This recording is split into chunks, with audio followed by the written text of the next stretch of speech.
Hello and welcome to Inside Music, episode number 184. As always, I'm your host, James Shotwell, and it is great to be with you again. If you're a regular listener to the show, I do apologize for our brief absence, but last week I was in New York City traveling for Holics, where I was meeting with a bunch of our clients, taking in some shows, taking in some museums, and generally trying to come to terms with my relationship with New York City. You know, I don't know how many of you have been there. I hope that you go at least at some point in your life, but for me, New York has always kind of been a hit or miss city. While I appreciate what it is, I don't know that it's a place for me, and that's okay. It doesn't have to be. Not everywhere is for you. But this year I've been fortunate enough to go to Los Angeles and New York, and at the end of the day, I still lean towards Los Angeles as the better coastal city.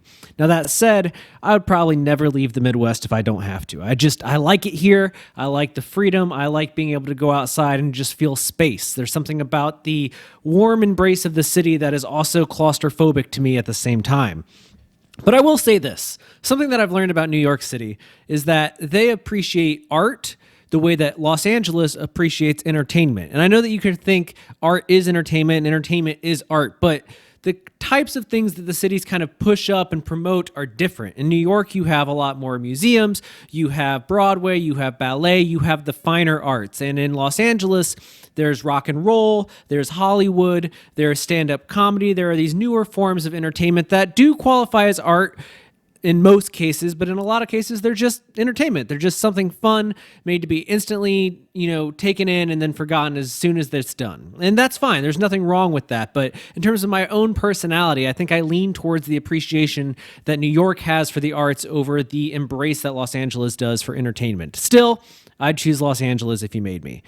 That said, I want to welcome you back to the show because I think that this episode is going to be one of your favorites. My guest this week is none other than Jerry Horton, the founding member and guitar player for the group Papa Roach. Yes, I know we've had a lot of bands at every level of the show on before, but having Papa Roach on Inside Music feels kind of special. The band has been together for over 2 decades at this point, and there has not been a moment in those 2 decades where the band was not at the forefront of rock and roll. From their breakout album Infest to their latest releases, the band is constantly changing, constantly evolving, and somehow retaining and building their audience through it all. And that's pretty much what Jerry and I talk about. We met when the band was in Grand Rapids, Michigan, performing at Van Andel Arena as direct support for Shinedown in early October. We actually spoke in the gym of the Van Andel Arena underneath it, where bands and hockey teams work out before the show. And we had about 15 to 20 minutes to talk, and we used that time to mostly discuss the band's legacy, as well as the things that get easier and harder with time.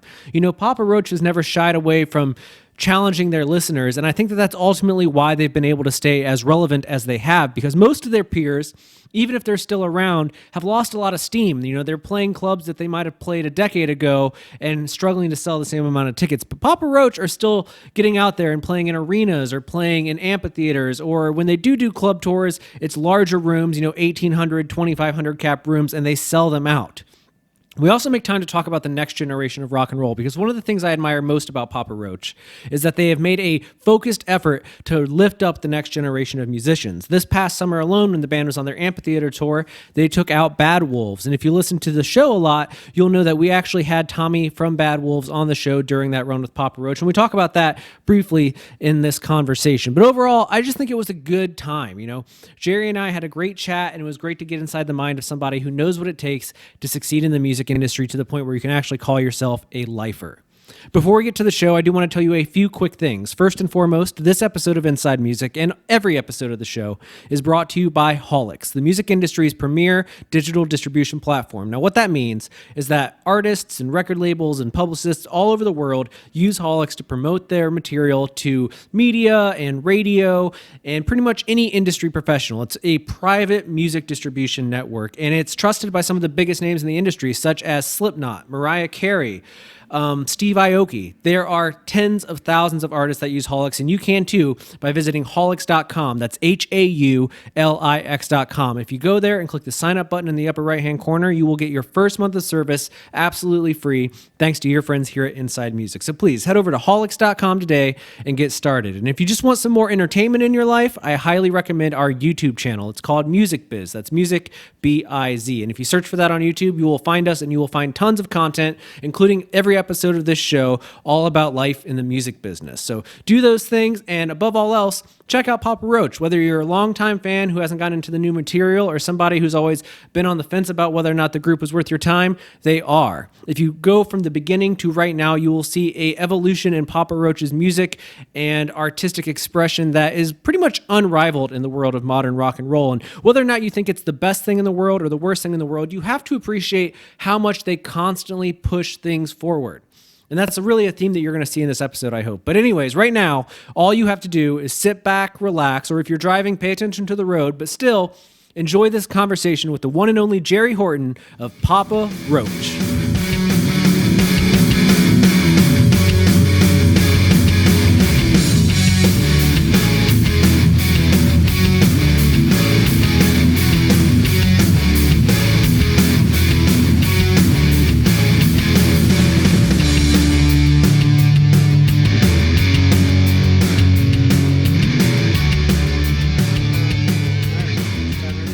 How are you doing today? Great.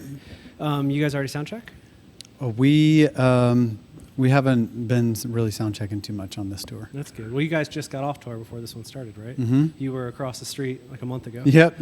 I was at that show too. Oh, okay. I hung out with Tommy that day from Bad Wolves. Okay, cool. And he could not say enough nice things about you guys. Oh, that's cool.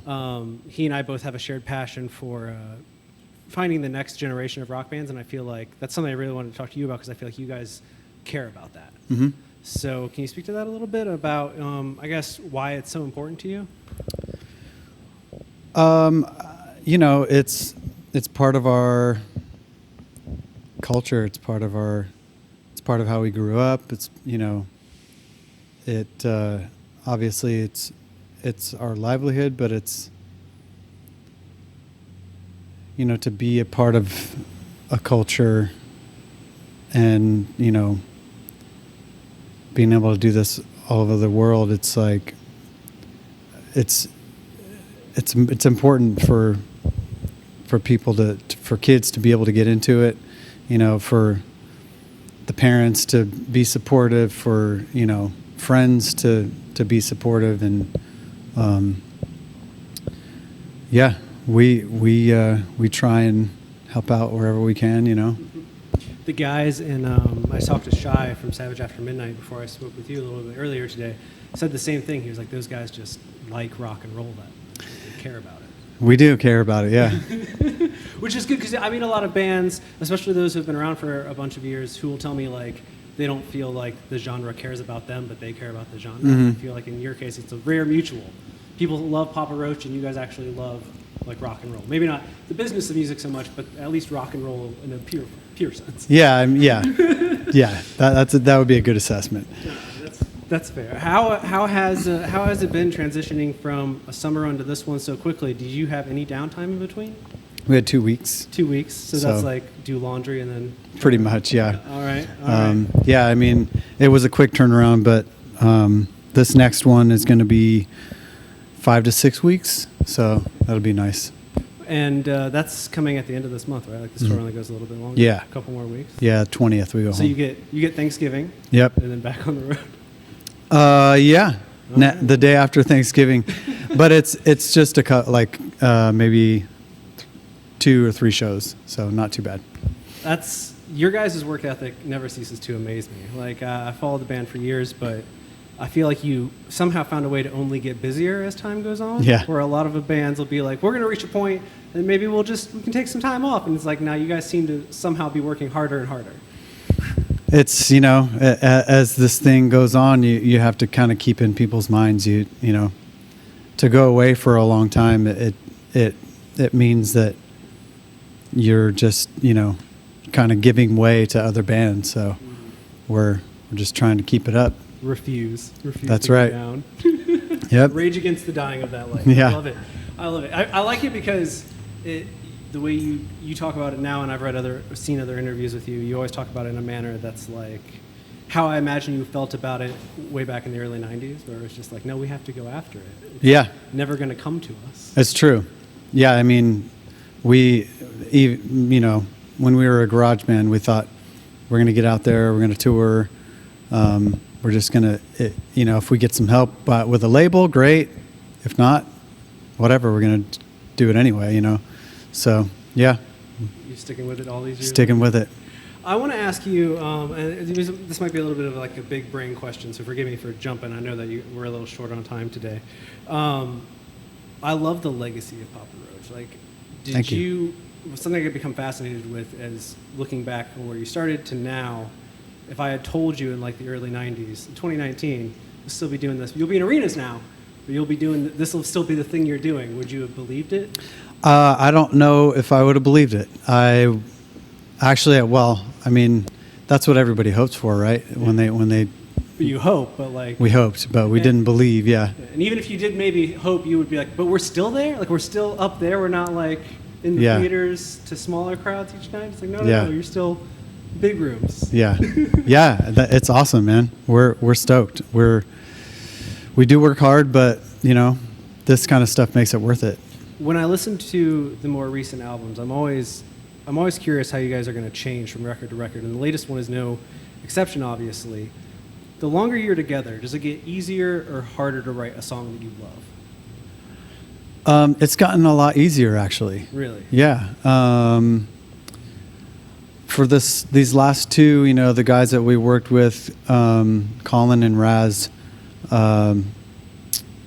they've kind of, you know, reinvigorated our love for everything and our sense of exploration, and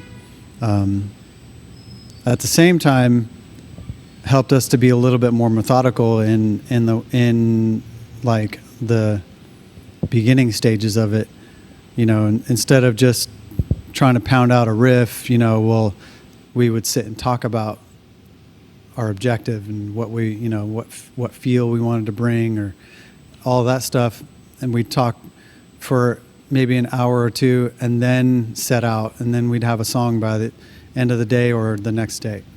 So it's gotten a lot easier. As you head into new projects, do you find especially in the early 2000s, I feel like there was this period when every band that would go to the studio would come out and they'd be like, well, we wwrote like 75 songs for this record, 11 made the cut. Do you guys still write that much before you get in, or is it like we write 20 and we go and come out with 10? It's closer to 20 and come out with 10, but usually we'll just have ideas which may consist of a riff and a beat, you know, a verse and a chorus, as far as the music goes. And we don't presume to try and write whole songs. You know, if we're going along and not everybody's super into it, we don't try and push it. We'll set it on the back burner, go work on something else that does come easy. And because usually when it comes easy, that means that it's all cylinders are firing, and you know, and then once we get done with that, then we'll go back and listen to other stuff that we didn't finish. Like on this last record, it was the songs "Who Do You Trust" and there was one other one that we had done for the previous album, but they weren't finished. We didn't feel like they were 100%. So we took a fresh look at them and changed, you know, a couple things, and we had a song. So are there things, I guess, obviously you want to keep making music, you want to keep touring. Are there any like big ideas that you haven't found a way how to work into what you guys do yet, that you're still like, one day we're going to figure out how to use this song idea or use this element in our songwriting that we just haven't gotten to yet? Like, is there some territory you feel you haven't even broken yet, where you're like, one day we'll make that record? And I mean, I'm not expecting you to be like, we have this country album that we've been writing. But are there any big ideas that Papa Roach hasn't been able to at least kind of try? I think that we've tried a lot.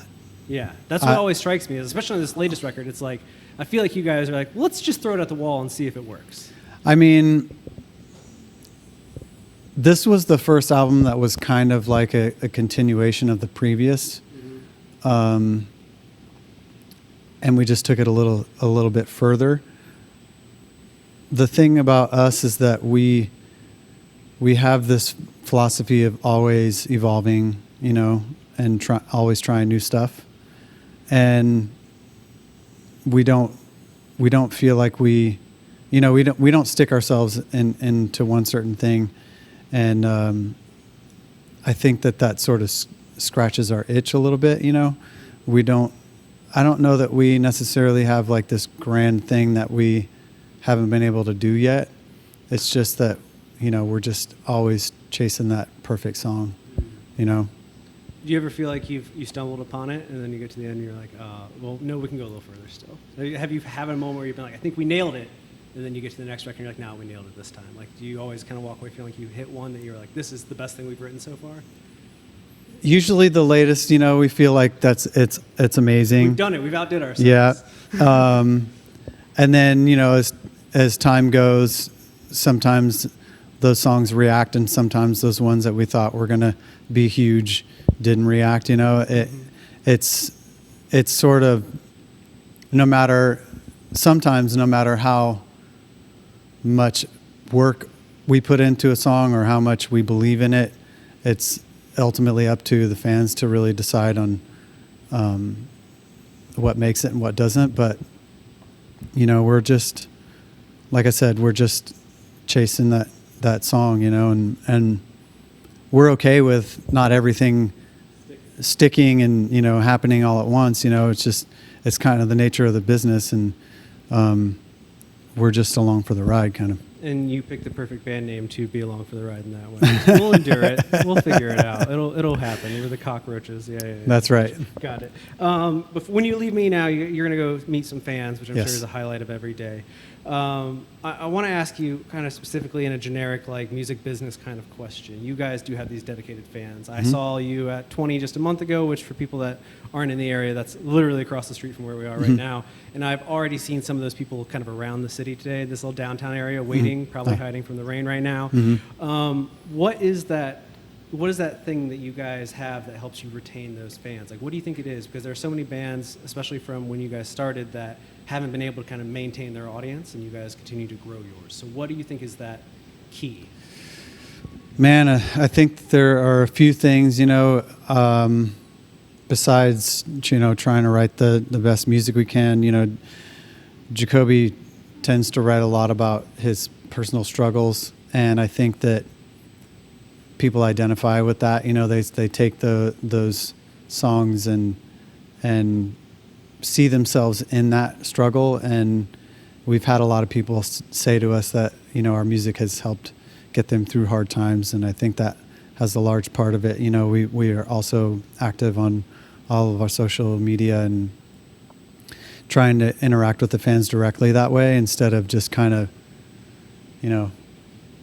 hey, come see us live, or hey, here's a t-shirt, buy it, that kind of stuff. Like actually talking to them and treating them like people kind of helps, and what a concept, right? Yeah.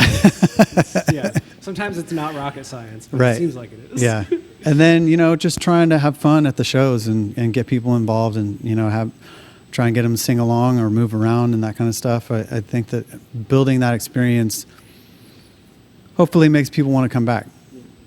Well, something I love about you guys, and to kind of wrap this up, that I've learned from watching your career is that when something seems to hit for you, when we get to the next release, you tend to, and Tommy actually brought this to my attention, is that like you don't give anyone the same thing twice, but you'll be like, this is what you like, and you'll take that, and then you'll change it, like you'll build on what's working, while still, at least from my view, seeming like you're still feeling creative in what you're doing. You're not being derivative, but you're like, we'll give them what they want with the twist of like what we want to do, rather than like, let's just make a 180 and who cares if it was working before. I mean, it's being an artist is a hard thing. Being an artist who has to make a living is a hard thing to do. There we go. Yeah, that's and we're a rock band. We know that, and we know our sound. We know what we like. We know what we've always liked, and we know what we're into at the moment, and we try and marry those two. We try and keep certain things about us in there while exploring new territory, and it's a hard balance to make, but I think that usually we hit the mark on it.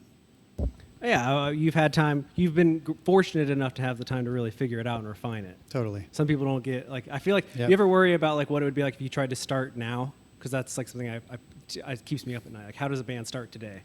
I have no And idea. Do it. You know what I mean? Yeah. At least do it in a big way. Yeah, I mean, when we started, it was very much,